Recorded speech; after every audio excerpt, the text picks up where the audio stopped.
ಉತ್ತರ ಕರ್ನಾಟಕದ ಹೆಮ್ಮೆಯ ಪಬ್ಲಿಕ್ ನೆಟ್ವರ್ಕ್ ಸುದ್ದಿ ನಿಮ್ಮ ಮನೆಯ ಬಾಗಿಲವರೆಗೆ. ಪ್ರಶಾಂತ್ ನಾಗ್ನೂರ್ ಇವರ ಸಾರಥ್ಯದಲ್ಲಿ ಪಬ್ಲಿಕ್ ನೆಟ್ವರ್ಕ್ ಟಿವಿ ಕರ್ನಾಟಕ. ಸುದ್ದಿ ಹಾಗೂ ಜಾಹೀರಾತುಗಳಿಗಾಗಿ ಸಂಪರ್ಕಿಸಿ 9611451545 ಮತ್ತು 8618501047. ಪ್ರಧಾನ ಸಂಪಾದಕರು ಪ್ರಶಾಂತ್ ಎಸ್ ನಾಗ್ನೂರಿ. ನೀವು ಒಂದು 10 ಕಾರ್ಖಾನೆ ಮಾಡ್ಬೋದಾಗಿತ್ತಲ್ಲ ಈ ರಾಜ್ಯದಾಗ. ನನ್ನ ತಾಕತ್ ಕೇಳೋರು 10 ಕಾರ್ಖಾನೆ ಖರೀದಿ ಮಾಡ್ಬೋದು. ಎಲ್ಲೆಲ್ಲೋ ಆಸ್ತಿ ಮಾಡ್ರಿ. ಎಲ್ಲಿ ದುಬೈದಲ್ಲಿ ಮಾರಿಷಸ್ನಲ್ಲಿ ಆಸ್ತಿ ಮಾಡ್ರಿ. ನಿಮ್ಮ ರೈತರ ಬಗ್ಗೆ ಇಟ್ಟು ಕಾಳಜಿ ಇತ್ತಂದ್ರೆ 10 ಸಕ್ಕರೆ ಕಾರ್ಖಾನೆ ಮಾಡಿ ಒಂದು 3,500 4,000 ಕೊಡ್ರಿ. ಯಾರೋ ಕಾರ್ಖಾನೆಗಳು ನೋಡ್ರಿ ಪಾಪ ಎಷ್ಟೋ ಮಂದಿ ಇಲ್ಲಿ ಕಾರ್ಖಾನೆಯವ್ರು ಅದಾರ. ಇಲ್ಲಿ ಗುಡ್ಗುಂಟಿ ಅವ್ರು ಕೂತಾರ, ಅಲ್ಲಿ ಲಕ್ಷ್ಮಣ ಸವದಿ ಅವ್ರು ಕೂತಾರ, ಸತೀಶ್ ಜಾರಕಿಹೊಳಿ ಅವ್ರು ಎಲ್ಲೇ ಹೊರಗೆ ಹೋಗ್ಯಾರ, ರಮೇಶ್ ಜಾರಕಿಹೊಳಿ ಅವ್ರು ಇಲ್ಲ, ಇಲ್ಲಿ ನನ್ನ ಮಗಳೇ ಕೂತಾರ. ಗ್ರೇಟ್ 226ನೇ ಇದು ರೀ ಸೀಟ್ ನಂಬರ್ದು. ಇನ್ನೆಷ್ಟು ಹೊತ್ತಿದೆ ಅಧ್ಯಕ್ಷರೇ? ಇನ್ನು ಮುಗಿದ್ರೆ 5 ನಿಮಿಷ ಅಧ್ಯಕ್ಷ. ಅದ್ದಾಗ ಅಧ್ಯಕ್ಷರೇ ನಾ ಹೇಳ್ತೀನಿ, ಸರ್ಕಾರಕ್ಕೆ ವಿನಂತಿ ಮಾಡ್ಕೋತೀನಿ. ಇಲ್ಲಿ ನಮ್ಮ KJ ಜಾರ್ಜ್ ಅವ್ರು ಕೂತಾರ. ಇವರು ಸೋಲಾರ್ದಲ್ಲಿ ಯಾರ್ಯಾರಿಗೆ ಎಷ್ಟು ರೊಕ್ಕ ಕೊಡ್ತಾರೆ ಅನ್ನೋದು ನಾ ಪರ್ಸನಾಗಿ ಕೇಳಿದ್ರೆ ಅದು ಅನ್ಸ್ಟಾರ್ ಆಗೈತೆ. ಅವ್ರು ಏನು ಉತ್ತರ ಕೊಡ್ತಾರೆ. ನೀವು 3,000 ಏನು ನೀವು ನಿಗದಿ ಮಾಡಿರಲ್ಲ ಬೆಲೆ, ನಾವು ಕೊಡ್ಲಾಕ್ ತಯಾರಿದೆ. ಆದರೆ ನಮ್ಮ ಕರೆಂಟನ್ನು KJ ಜಾರ್ಜ್ ಅವ್ರು ಮನವಿ ಮಾಡ್ತೀನಿ, 20 ವರ್ಷವರೆಗೆ ಕರ್ನಾಟಕದ ನೀವು ವಿದ್ಯುತ್ ಶಕ್ತಿ ಮಂತ್ರಿಗಳಾಗಿ ಕನಿಷ್ಠ 10 ವರ್ಷವೇ ನಮ್ದು 6 ರೂಪಾಯಿದಂಗೆ ತೊಗೋತೀನಿ ಅನ್ನೋವಂಥದ್ದನ್ನು ಮಾಡಿ ಸರಿಯಾಗಿ ನೀವು ಪೇಮೆಂಟ್ ಕೊಟ್ಟರೆ ನಮಗೆ ಪೇಮೆಂಟ್ ಬೇಕಾಗಿಲ್ಲ. ಸನ್ಮಾನ್ಯ ಮಂತ್ರಿಗಳೇ, ಡೈರೆಕ್ಟ್ ರೈತರ ಅಕೌಂಟಿಗೆ ಹಾಕಿಬಿಡ್ರಿ. ನಮ್ದು ಎಷ್ಟು ನಾವು ನಿಮ್ಗೆ ಕಳಿಸ್ತೀವಿ, ರೈತರ ಅಕೌಂಟಿಗೆ ಹಾಕ್ರಿ.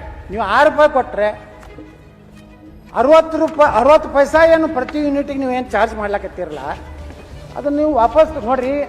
ಕೈಗಾರಿಕೆಗಳು ಯಾರ್ಯಾರಿಗೂ ಎಲ್ಲಿ ಹೋಗ್ತೀರಿ ಫುಲ್ ಡ್ರೆಸ್ ಹಾಕ್ಕೊಂಡು ಅದೆಲ್ಲ ತಂಡ್ಯಾಗ ಹೋಗಿ ಯಾವ್ದು ಹೆಸರದು ಎಂತೂ ಸೂಟು ಬುಟ್ಟು ಹಾಕೊಳ್ಳಾರ್ದು ಎಲ್ಲ ಮುಖ್ಯಮಂತ್ರಿನೂ ಹಿಂಗೆ ಹಾಕ್ಕೊಂಡು ಇವರು ಹಿಂಗೆ ಕೈಗಾರಿಕಾ ಮಂತ್ರಿ ಹಾಕ್ಕೊಂಡು ಅಲ್ಲಿ ಹೋಗಿ ಕೈ ಮುಗಿದು ನಮ್ಮಲ್ಲಿ ಇನ್ವೆಸ್ಟ್ಮೆಂಟ್ ಮಾಡಿರಿ, ನೀವು ಬುಂದೇವಂತರು ಅಂತೇಳಿ ಅಲ್ಲಿ ಕೈಕಾಲು ಹಿಡಿದು ಬರ್ತೀವಿ. ಇಲ್ಲಿ ಏನಾಗ್ಯದ ಅಂದ್ರೆ ಸಕ್ಕರೆ ಕಾರ್ಖಾನೆ ಮಾಡೋರು ಯಾರು? ರಾಜಕಾರಣಿಗಳೇ ಯಾಕೆ ಮಾಡ್ತಾರೆ? ಇವ್ರು ಹೆಂಗೆ ತುಂಬ್ತಾರೆ ಅಂದ್ರೆ ಈ ಲೀಡರ್ಗಳು ಲೂಟಿ ಮಾಡ್ಲಿಕ್ಕೆ ಇವ್ರು ಕಟ್ತಾರೆ. ಸಕ್ಕರೆ ಕಾರ್ಖಾನೆ ಟಾಟಾ ಕಟ್ಟಲಿಲ್ಲ, ಸಕ್ಕರೆ ಕಾರ್ಖಾನೆ ಬಿರ್ಲಾ ಕಟ್ಟಲಿಲ್ಲ, ಓಕೆ ಸಕ್ಕರೆ ಕಾರ್ಖಾನೆಗೇನು ಹೊಸ ಒಂದು ಗಿರಾಕಿ ಬಂದಿಲ್ಲ, ಅಡಾನಿ ಕಟ್ಟಲಿಲ್ಲ. ಅದು ಕಟ್ಟದಂಥವ್ರು ಯಾರು ಅಂದರೆ ಈ ಮಣ್ಣಿನಲ್ಲಿ ಹುಟ್ಟಿದಂಥ MLA ಆಗಿರ್ಬೋದು, MP ಆಗಿರ್ಬೋದು, ಆ ಭಾಗದ ರೈತರ ಕಷ್ಟಕ್ಕಾಗಿ ಸಕ್ಕರೆ ಕಾರ್ಖಾನೆ ಕಟ್ಟಿದ್ದಾರೆ ಹೊರತು ಯಾರು ಲೂಟಿ ಮಾಡೋರು ಮಾಡಿರ್ಬೋದು. ತನಿಖೆ ಮಾಡಿರಿ, ಒಳಗೆ ಹಾಕ್ರಿ. ಅವರು ಹಂಗೆ ಲೂಟಿ ಮಾಡ್ಯಾರಲ್ಲ ಬರೀ ಹೇಳಬೇಡ್ರಿ. ಬರೀ ಭಾಷಣದಾಗ ಸಕ್ಕರೆ ಕಾರ್ಖಾನೆ ಮಾಲೀಕರು ಹಗಲು ಹೌದು ಯಾಕೆ ಹಾಕ್ಲಿಲ್ಲಪ್ಪ, ಯಾಕೆ ಅವ್ರ ಮ್ಯಾಗ 64 ಎನ್ಕ್ವೈರಿ ಮಾಡಲಿಲ್ಲ, ಯಾಕೆ ಸಹಕಾರಿ ಸಕ್ಕರೆ ಕಾರ್ಖಾನೆಗಳು ಇಲ್ಲಿ ಬಂದದು? ಇಲ್ಲೇ ಯಾವುದು ಮಲಪ್ರಭಾ ಸಕ್ಕರೆ ಕಾರ್ಖಾನೆ ಇದೆ. ಇಲ್ಲಿ ಇವ್ರದ್ದು ನಮ್ಮದು ಇಲ್ಲಿ ಒಬ್ರು ಕೂತಾರ ಚೇರ್ಮನ್ರು ಕಿತ್ತೂರು, ಇವ್ರದ್ದು ಒಂದು ಸಕ್ಕರೆ ಕಾರ್ಖಾನೆ. ಅಲ್ಲಿ ಲಕ್ಷ್ಮೀ ಹೆಬ್ಬಾಳ್ಕರ್ ಅವ್ರದ್ದು, ಅವರು 2 3 ಗೊತ್ತಿಲ್ಲ. ಎಲ್ಲ ಪಾರ್ಟಿಯವರು ಅದವ್ರ ಅಧ್ಯಕ್ಷರಲ್ಲಿ. ಆದ್ರೆ ಇಲ್ಲ JDS ಇದ್ದಾಗ ಮಾಡ್ಕೊಟ್ಟಾರ, BJPಗೆ ಹೋಗ್ಯಾರ. ಅದಕ್ಕೆ ನಾ ಹೇಳುವುದೇನು ಅಧ್ಯಕ್ಷರೇ, ನೀವು ಕಾರ್ಖಾನೆಗಳ ಪರಿಸ್ಥಿತಿ ನೋಡಿ, ವಾಸ್ತವಿಕತೆಯನ್ನು ಈ ರಾಜ್ಯದ ಸಕ್ಕರೆ ಮಂತ್ರಿಗಳು ಮಾಡಬೇಕಾಗಿತ್ತು, ಮಾಡಲಿಲ್ಲ. ಎಲ್ಲರ ಮುಂದೆ ನಾನು ಕಾಟ ಹಾಕ್ತೀನಿ ಅಂದರು. ಯಾರ್ದಾರ ಕಾಟ ನಾನು ಹೇಳಿದೆ, ಮೊದಲು ನನ್ನ ಕಾರ್ಖಾನೆ ಮುಂದೆ ಕಾಟ ಹಾಕಿ, ರೈತರದ್ದು ಕಾಟ ಹೊಡೆದು ಏನು ಮಾಡೋದ, ನನಗೆ ಇಟ್ಟೆ ಆಗ್ತೈತೆ ಪತ್ತು ಕೊಡ್ತೀನಿ ಅಂದ್ರೆ ರೈತರು ಒಪ್ಕೋತಾರೆ. ಓಕೆ, ಅದಕ್ಕೆ ಹೇಳ್ತೀನಿ ಅಧ್ಯಕ್ಷರೇ, ಒಂದು ಕಮಿಟಿಯನ್ನು ಎಕ್ಸ್ಪರ್ಟ್ಸ್ ಕಮಿಟಿ ಸಕ್ಕರೆ ಕಾರ್ಖಾನೆಗಳ ಕಷ್ಟ ಏನಿದೆ, ಯಾವ ರೀತಿ ಸಕ್ಕರೆ ಕಾರ್ಖಾನೆಗಳ ಪರಿಸ್ಥಿತಿ ಇದೆ, 1 ಟನ್ನಿಗೆ ರೈತರ ಕಷ್ಟ ಏನಿದೆ, ಕಾರ್ಖಾನೆಗಳ ಕಷ್ಟ ಏನಿದೆ, ಇದನ್ನು ರಿವೈವಲ್ ಮಾಡಬೇಕಾದ್ರೆ, ಪುನಶ್ಚೇತನ ಮಾಡಬೇಕಾದ್ರೆ ಕೈಗಾರಿಕೆ ಮಂತ್ರಿಗಳು, ವಿದ್ಯುತ್ ಮಂತ್ರಿಗಳು, ಸಕ್ಕರೆ ಮಂತ್ರಿಗಳು ಎಲ್ಲರೂ ಕೂಡಿ ಚರ್ಚೆ ಮಾಡಿ ಕಾರ್ಖಾನೆಗಳನ್ನು ಉಳಿಸ್ರಿ.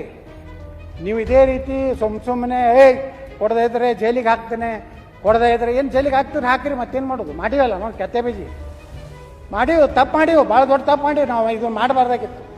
ಆರಾಮ್ ಉಳುಕಿದವ್ರಂಗೆ ವಿದೇಶನಾಗ ಆಸ್ತಿ ಮಾಡಿಕೊಂಡು ಇಲ್ಲಿ ಬಂದು ಟಿಪ್ ಟಾಪ್ ಆಗಿ ರಕ್ತ ಕ್ರಾಂತಿ ಆಗಲಿ, ಹುಲಿಗಳು ನಾವು ಇಲಿಗಳು ಅಂತ ಹೇಳಿ ಇಲ್ಲಿ ಭಾಷಣ ಹೊಡೆದು ಭಾಳ ಚಂದ ಐತಿ.